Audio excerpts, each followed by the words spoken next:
This is the box joint jig from ShopNotes issue 62. It's very easy to make, and it's the jig that I use for pretty much all of my box joints. The thing I like most about this jig is that you can create an adjustable fence for any size or type of box joint that you wish to cut. And a micro adjust mechanism on the side allows you to dial that fence in for a very accurate cut. I typically only make three types of box joints: a 3/8 inch, a 1/4 inch, and an 1/8 inch.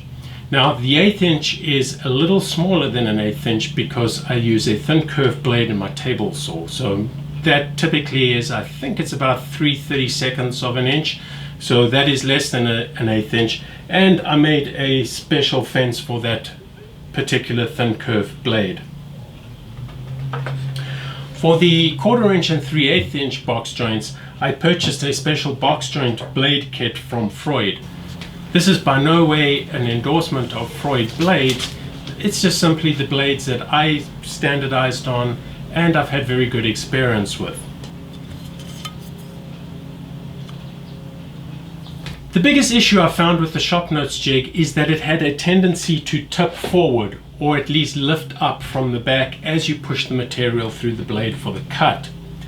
I think the reason for this is that it has a very narrow carrier plate and two very short runners positioned towards the end of the jig.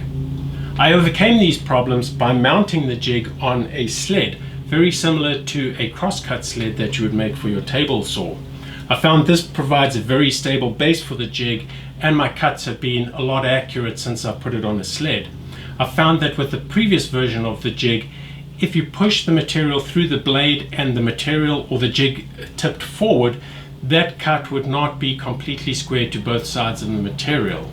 For the three different types of box joints that I'm cutting, this jig is certainly the best jig that I've come across and certainly the easiest to construct.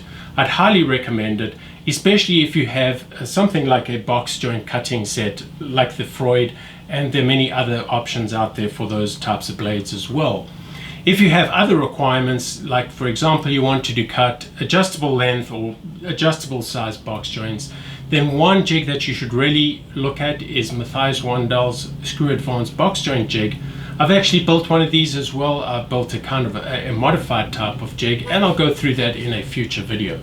As always, thanks for watching, and if you like this video, then please consider subscribing, and please check out my website for this and other projects I'm working on. Cheers for now.